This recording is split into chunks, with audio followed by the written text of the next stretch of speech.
किस तरीके से पूरे मामले को डील किया पुलिस ने? थाना बारादरी के अंतर्गत 16 जुलाई को एक पिता के द्वारा तहरीर दी गई थी कि उसकी 20 वर्षीय लड़की काम करने के लिए रुद्रपुर उत्तराखंड गई थी और वहाँ वो पहुँची नहीं है, वो गायब है।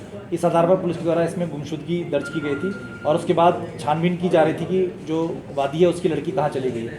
पुलिस के द्वारा इसमें जब धीरे धीरे छानबीन की गई और सर्विलांस की मदद ली गई तो पता चला कि एक युवक उसको अपने साथ ले गया था जिसकी उससे जान पहचान थी और वो युवक उसको बदायूं उसी दिन लेके चला गया था। बदायूं पहुंचने पर उसी का एक जो घनिष्ठ मित्र था सत्येंद्र नाम का और उसके नौकर के द्वारा और उसकी पत्नी और बेटे के द्वारा उस लड़की को वहाँ मार दिया गया। मारने का जो कारण था वो ये था कि जो इसका प्रेमी था उसने सत्येंद्र नाम के युवक से ये बात तय कर दी थी कि जो लड़की है उसकी शादी वो उसके लड़के से करा देगा जिसकी की जो पत्नी थी वो पूर्व में मर चुकी है।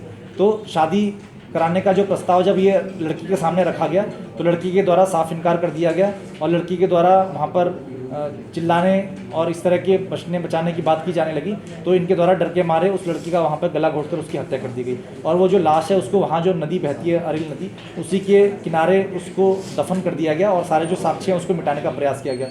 पुलिस के द्वारा इसमें 3 लोगों को गिरफ्तार किया गया। एक राजवीर है जिसका प्रेमी था जो इसको पहला फुसलाकर ले गया था। दूसरा है इसमें सत्येंद्र नाम का है जिसकी जो अपनी लड़के अजीत से अपनी इस लड़की की शादी कराना चाहता था। एक गोवर्धन है जो इसका नौकर है जो साथ में वहाँ पे खेती की देखभाल और रखवाली करता है और इसकी जो लड़का है अजीत और पत्नी है इंग्लिश।